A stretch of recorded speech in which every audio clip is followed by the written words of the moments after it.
Hello. Marriage is a complicated dance. Sometimes you lead, sometimes you follow, but it should always be with the same partner. What people don't tell you is how other dancers might cut in parents, in-laws, friends, all thinking they know the steps better than you do. I learned this lesson the hard way, and maybe by sharing my story, I can help someone else see the warning signs before it's too late. My name is Joshua Bennett. I'm 32 years old. And until last year, I thought I had everything figured out. Back when I first met Abigail, I was fresh out of college with a mountain of student debt and a degree that hadn't exactly opened doors the way I'd hoped. The economy was in the tank, and like thousands of other graduates, I was just trying to get my foot in somewhere, anywhere. I remember the night we met. My buddy Dave was throwing one of his famous house parties, the kind where you meet people from all walks of life. I was standing in the kitchen, nursing a cheap beer and wondering if I should call a night when she walked in. Abigail Foster had this confidence about her. Not the loud, look at me kind, but a quiet assurance that drew you in. That beer any good? She asked, pointing to the bottle in my hand. I laughed. About as good as my job prospects. She smiled, and something clicked between us. We spent the rest of the night in the corner of Dave's kitchen, talking about everything from favorite books to worst job interviews. Abigail was working at a marketing firm, already on her way up the ladder while I was still trying to find the bottom rung. We didn't rush into dating. For weeks, we just met for coffee or lunch, getting to know each other without the pressure. I appreciated that she never made me feel small about where I was in life. When I finally landed a decent job, she was the first person I called. "See, I told you something would come through," she said, genuine happiness in her voice. "We should celebrate." That celebration turned into our first official date, and from there, things just felt right. We had our arguments, sure, but they were always fair fights. No low blows, no dragging up past mistakes. We talked things out, found compromises, and moved forward together. A year into our relationship, I got a promotion. It wasn't huge, but it meant I could finally start making a dent in my student loans. I felt like I was getting somewhere, like I could offer Abigail more than just potential. So one night, after dinner at her favorite restaurant, I got down on one knee. "Josh, are you serious?" she gasped, eyes wide. "Never been more serious about anything," I replied, holding up the modest ring I'd spent months saving for. She said yes, and for a while, everything was perfect. We moved into a small apartment, started planning our future, and for the first time since graduation, I felt like I was on solid ground. Then came the day I had to meet her parents. Abigail had mentioned them before, of course. Her dad, Richard, worked in finance, and her mom, Eleanor, was heavily involved in the local country club scene. They sounded a bit stuffy, but I figured I could win them over with some charm and genuine respect. Man, was I wrong about that. "Just be yourself," Abigail said as we pulled into the driveway of their sprawling suburban home. "They're going to love you." I straightened my tie, took a deep breath, and prepared to meet the people who had raised the woman I loved. Little did I know I was walking into an arena, not a family dinner, and the match was already rigged against me. The Foster's house looked like something out of Architectural Digest. Pristine lawn, manicured hedges, and a 3-car garage, housing vehicles worth more than my annual salary. I squared my shoulders and followed Abigail to the door, carrying a bottle of wine I'd spent too much on. Eleanor Foster answered the door with a practiced smile that didn't reach her eyes. She was tall, blonde, and immaculately dressed in designer clothes that screamed old money. "Abigail, darling," she exclaimed, embracing her daughter while barely acknowledging me. Richard Foster appeared behind her, silver-haired and imposing in a cashmere sweater. His handshake was firm to the point of painful. "So you're Joshua," he said, sizing me up. "What exactly do you do?" Before I could answer, Eleanor ushered us into a dining room that could have seated 20. The table settings probably cost more than my first car. "Josh just got promoted," Abigail offered proudly. "Is that so?" Richard replied, pouring himself a scotch without offering me one. "And what are your long-term prospects?" I explained my career path confidently, emphasizing my recent accomplishments and future plans. I'd prepared for this, knowing they'd want to see substance. "And your debt situation?" Eleanor interjected, cutting me off mid-sentence. Abigail mentioned student loans. The bluntness caught me off guard. "I'm on track with my payments. My promotion has helped accelerate that." Eleanor and Richard exchanged a look I couldn't quite decipher. Responsible debt management is one thing, Richard said, swirling his scotch. But starting a marriage with financial baggage is another entirely. I felt my jaw tighten. With all due respect, sir, I see it as an investment in my future. Our future. I worked through college, maintained a 3.8 GPA, and landed a solid job despite the recession. The room went silent. Abigail squeezed my hand under the table. Well, Eleanor finally said, at least you have ambition. The rest of dinner was a minefield of subtle digs and backhanded compliments. When Abigail mentioned our apartment, Eleanor asked when we planned to move to a real home. When I mentioned my parents' small business, Richard commented on the failure rate of family enterprises. Throughout it all, I maintained my composure, refusing to be baited. When Richard challenged my political views, I engaged respectfully, but firmly, backing up my positions with facts. I could tell he wasn't used to being contradicted. As we left, Eleanor hugged Abigail and whispered something that made her frown. To me, she simply nodded. In the car, I didn't immediately speak, processing the evening. They'll warm up, Abigail said weakly. I turned to her with a half-smile. No, they won't. But that's okay. I'm not marrying them. I'm marrying you. She smiled back, relieved. But something in her eyes told me this was just the beginning of a much longer battle. Our wedding was smaller than Abigail initially wanted. The Fosters pushed for a country club extravaganza with 300 guests, but I stood my ground.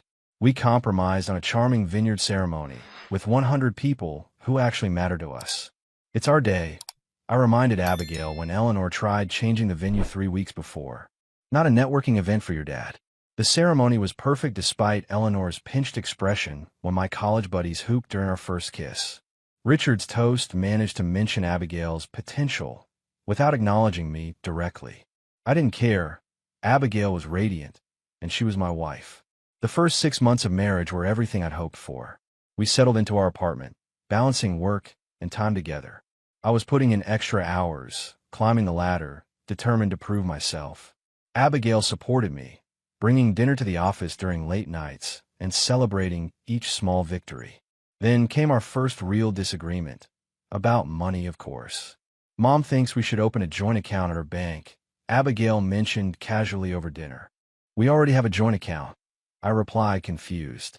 But this one would have better. Oversight. I set down my fork. Oversight from whom exactly? She hesitated.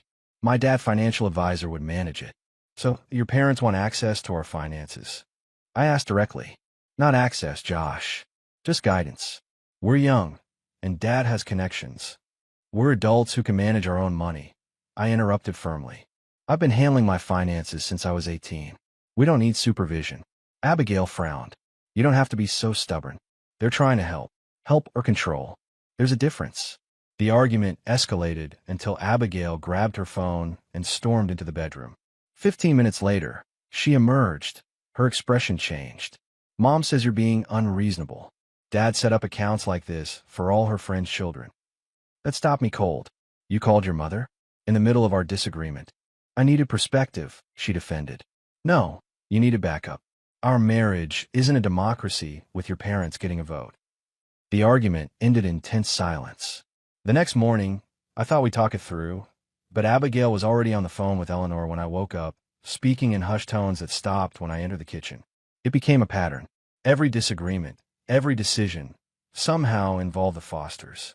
Their opinions began reshaping Abigail's views on everything from our living situation to my career choices. The woman who once admired my ambition now questioned my every move. Armed with Richard's professional insights, I was no longer just married to Abigail. I was married to the entire Foster family. For years into our marriage, my career took off. I landed a major client, earned a substantial bonus, and finally cleared my student debt. We moved to a larger apartment in a better neighborhood, and for the first time, I felt financially stable.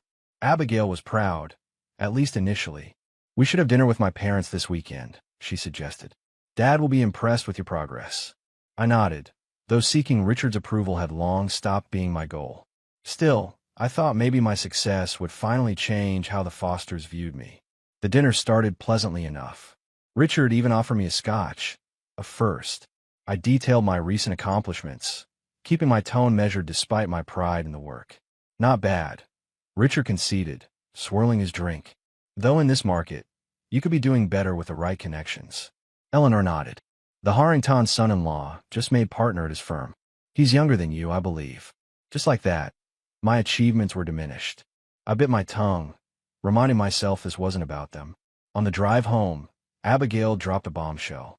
Dad thinks you should consider a different investment strategy. He says your 401k allocations are too aggressive.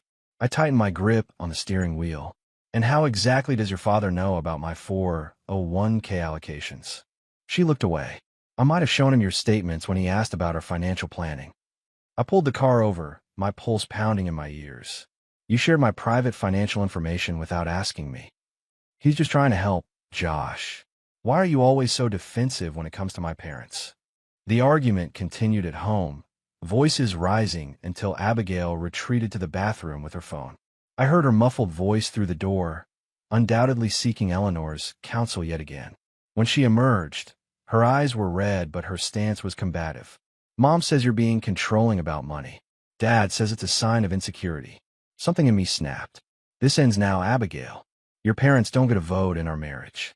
They don't get access to my personal financial information. And they sure as hell don't get to diagnose my supposed insecurities. They're my family, she shot back. And I'm your husband. Or at least I thought I was. Sometimes it feels like I'm just the guy who happens to live with their daughter while they make all the decisions. She stared at me like I'd grown a second head. You're overreacting. This is normal family involvement. No, I said firmly. This is not normal. This is 3 against 1, and I'm done playing that game. As I slept on the couch that night, I realized with crushing clarity that no amount of success would ever be enough for the Fosters. And worse, Abigail couldn't, or wouldn't see it. The next year marked a significant shift in our marriage. On the surface, things appeared normal. We hosted dinner parties, took weekend trips, and maintained the image of a happy couple. But beneath that facade, a canyon was forming between us. Every decision became a battleground. When I suggested saving for a down payment on a house, Abigail immediately consulted her father, who deemed my plan financially naive. When I considered switching companies for better advancement opportunities, Eleanor warned Abigail about job hoppers over their weekly lunch. The Foster family group chat buzzed constantly on Abigail's phone. Dinners at their house increased from monthly to weekly, often scheduled when I had late meetings. I began feeling like an outsider in my own marriage. Your mother called again. I mentioned one evening. That's the 3rd time today. Abigail didn't look up from her phone. She's helping me plan the dinner party. The one we decided to keep small, just close friends. She sighed. Mom thinks we should invite Dad's new partners. It's good networking. It's supposed to be a casual evening with friends, not a business function, I argued. Why do you always fight every suggestion my parents make? She snapped. Not everything is a control issue, Josh. But it was. The Fosters had opinions on everything from our vacation plans to our retirement savings. What infuriated me most wasn't their interference, but how Abigail couldn't see it for what it was. The pivotal moment came when I discovered Abigail had given her parents a key to our apartment. I came home to find your mother rearranging our living room, I said, struggling to keep my voice even. She was trying to help. You know, I've been busy at work. That's not the point. This is our home, Abigail, our private space. They're family, she insisted. You act like they're intruders when they enter our home without permission. Yes, that's exactly what they are. After another heated argument that ended with Abigail calling Eleanor, I reached a breaking point. I took the spare key from the drawer and changed the locks the next day. When Abigail discovered what I'd done, her face flushed with anger. My parents will be humiliated. How could you? How could I establish a basic boundary in my own home? I asked incredulously. Is that really where we are? You're being selfish and immature, she hissed, reaching for her phone. I gently took it from her hand. No, we're going to talk this through, just us. No calling for backup. The look she gave me was one I'll never forget, like I'd violated some fundamental rule of her existence. In that moment, I realized how completely the Fosters had programmed my wife to depend on their guidance for everything. What happened to us, Abigail? I asked quietly. When did we stop being a team? She had no answer. And that silence spoke volumes.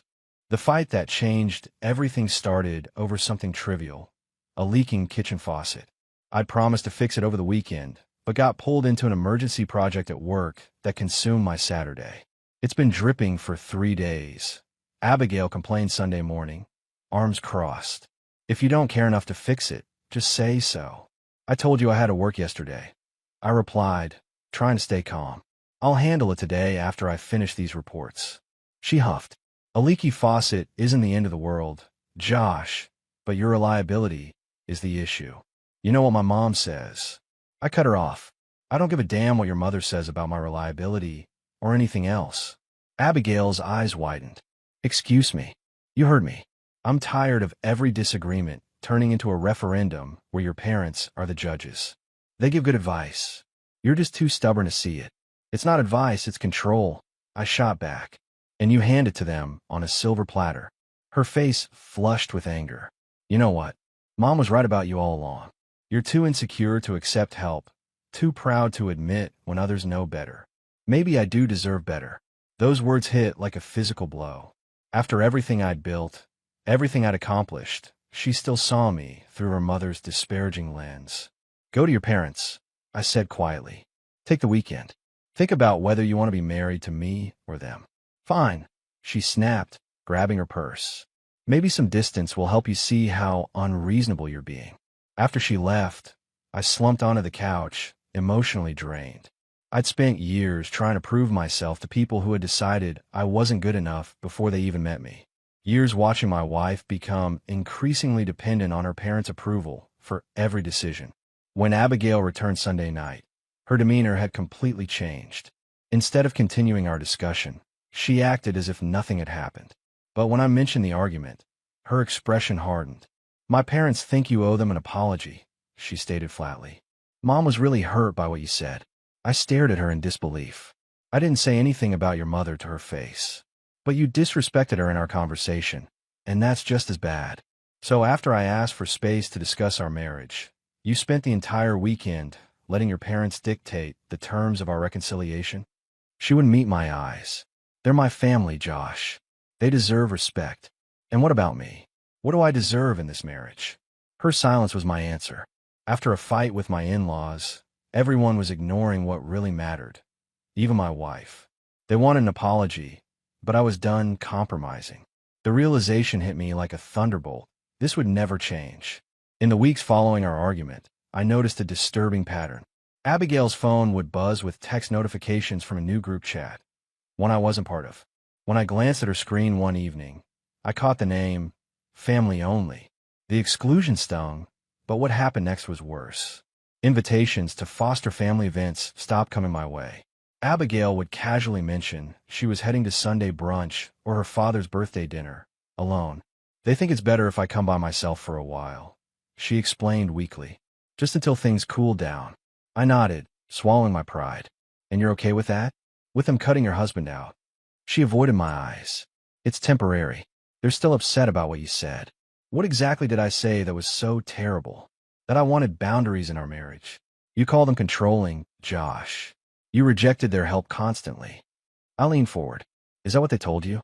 Because what I actually said was that our marriage needed to be between us, not us and your parents. The conversation went nowhere.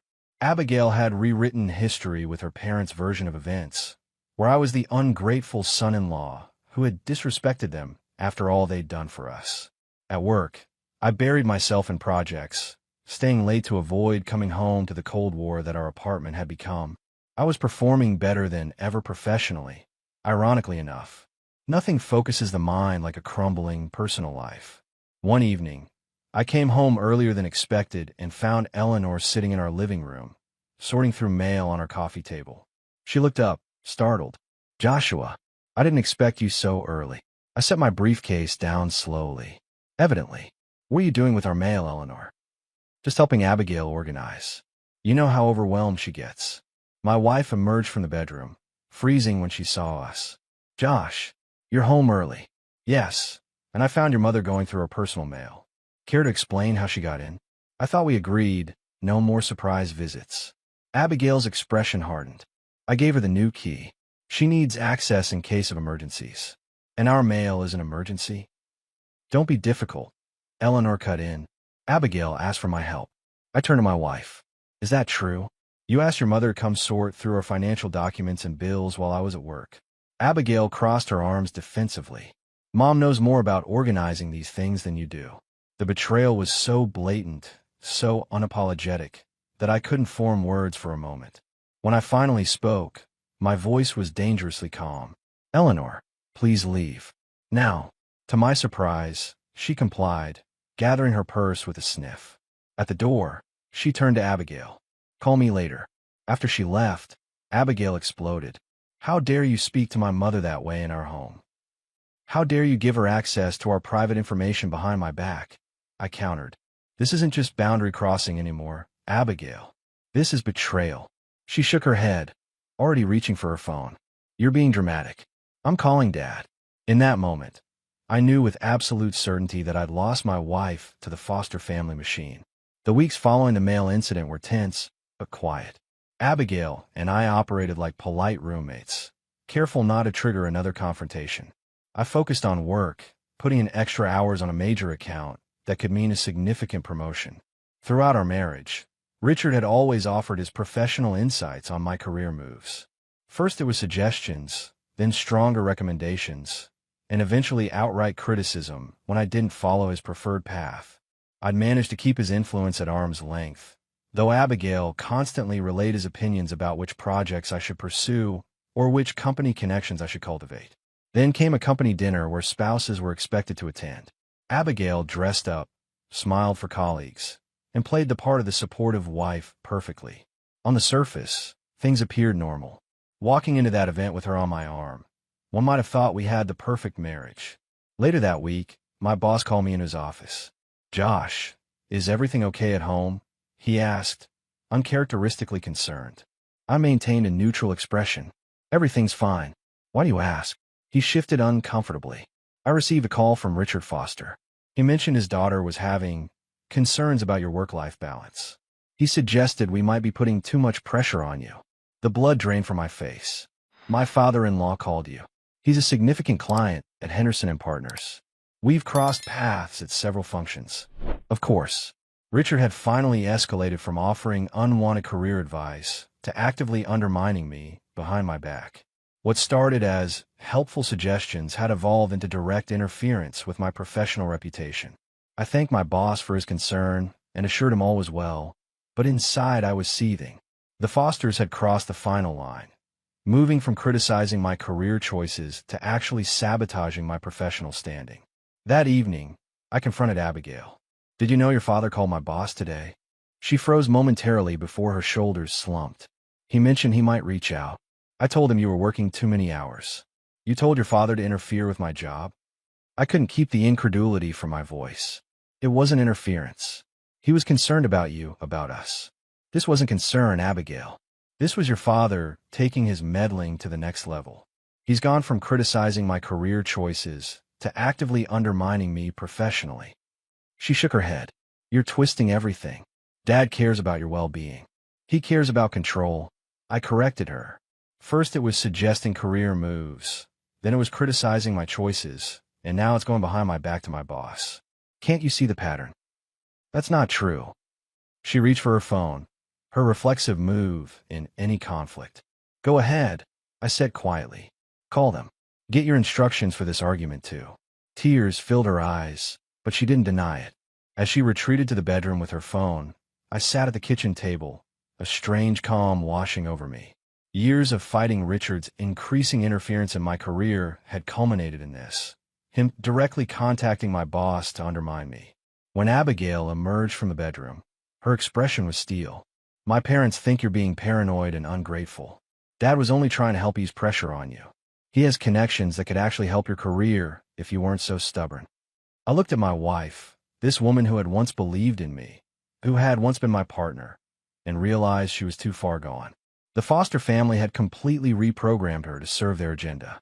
I want a divorce, I said quietly. Her eyes widened in shock. For the first time in years, I'd said something her parents hadn't prepared her for. Abigail's shocked expression quickly morphed into anger. Divorce? Are you insane? We're going through a rough patch, not ending our marriage. I shook my head. This isn't a rough patch. This is a fundamental breakdown. You've chosen your parents over our partnership at every turn. That's not fair, she protested, already reaching for her phone. I need to call Mom. Of course you do, I said quietly. That's exactly my point. She retreated to the bedroom, and I heard her muffled voice through the door. I didn't need to hear the words to know the conversation. She was getting instructions, preparing for the battle ahead. That night, I slept on the couch again, staring at the ceiling as a plan formed in my mind. The next morning, Abigail announced she was spending the weekend at her parents' house to think things through. I nodded, feigning resignation. Maybe some space will help, I offered. She seemed surprised by my easy capitulation.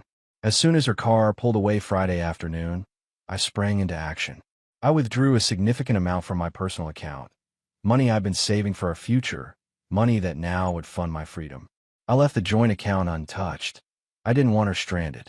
I packed efficiently: clothes, important documents, a few personal items with sentimental value. Everything else I left behind. The material possessions meant nothing compared to reclaiming my life. Next, I contacted a real estate agent friend and arranged for a month-to-month rental in a neighboring city. I wouldn't be far, but far enough that the Fosters couldn't just drop by unannounced. Finally, I booked a one-way flight to my brother's place in Colorado. I needed breathing room, time to clear my head before facing the inevitable storm. I left no note. After years of having my words twisted and used against me, silence seemed the only safe response. I simply closed the door behind me and walked away from the life I'd spent years trying to maintain. By Saturday evening, I was sitting on my brother's deck, watching the sunset over the mountains. My phone had been buzzing constantly since that morning. Abigail must have returned home to find me gone. I turned it off without reading the messages. "You okay?" my brother asked, handing me a beer. "Better than I've been in years," I replied honestly. "What are you going to do now?" I took a long sip before answering. "Live my life on my terms. No committee, no permission slips, no constant judgment." After a fight with my in-laws that left everyone ignoring my needs and feelings, even my wife, I'd chosen to leave rather than apologize. I bought a one-way ticket out, and by the time I noticed I was gone, it was too late to pull me back into their web of control. For the first time in years, I felt like I could breathe again. Whatever came next, at least the decisions would be mine. 3 weeks passed at my brother's place in Colorado. I found a local coffee shop with good Wi-Fi where I could work remotely, keeping my performance strong despite the personal turmoil. My boss had been surprisingly understanding when I explained I was dealing with family issues. My phone contained hundreds of missed calls and messages. I finally listened to a few voicemails. Abigail's tone evolved from angry to desperate as days passed. The Fosters had even gotten my parents' number, though thankfully my family knew better than to share my whereabouts. Eventually, I sent Abigail a brief email. "I'm safe. I need space. I've retained an attorney. Please direct any communication through them." I attached my lawyer's information and hit send before I could second-guess myself. Her response was immediate. A flood of messages ranging from pleading to accusing me of abandonment. I didn't reply. After years of fighting a losing battle, silence was my most powerful weapon. The divorce proceedings began smoothly enough. I wasn't interested in a drawn-out legal war. I just wanted out. But then Richard Foster stepped in, encouraging Abigail to fight for everything. What should have been straightforward became contentious. 2 months after my departure, I returned to finalize the sale of our apartment. As I was packing the last of my belongings, there was a knock at the door. I opened it to find Abigail standing there, looking smaller somehow. "You really meant it," she said quietly. "You're really leaving." "I left months ago," I replied. "This is just paperwork. We could still fix this," she offered, her voice trembling. "Dad says marriages go through rough patches." "Stop," I interrupted gently. "Listen to yourself. Even now, you're quoting your father instead of speaking your own thoughts." She fell silent, tears spilling down her cheeks.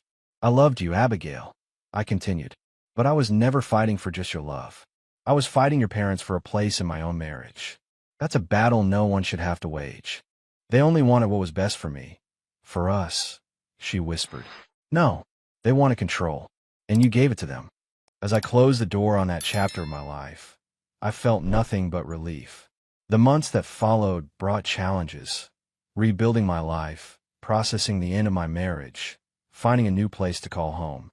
But each decision was mine alone, each step forward taken on my terms. I eventually settled in Denver permanently, advancing my career and even starting my own consulting business. I dated casually, but took my time before considering another serious relationship.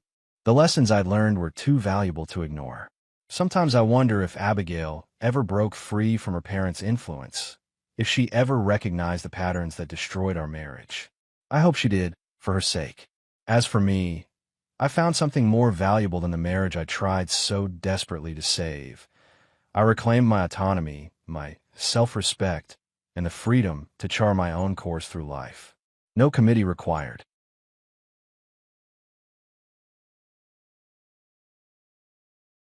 Bye.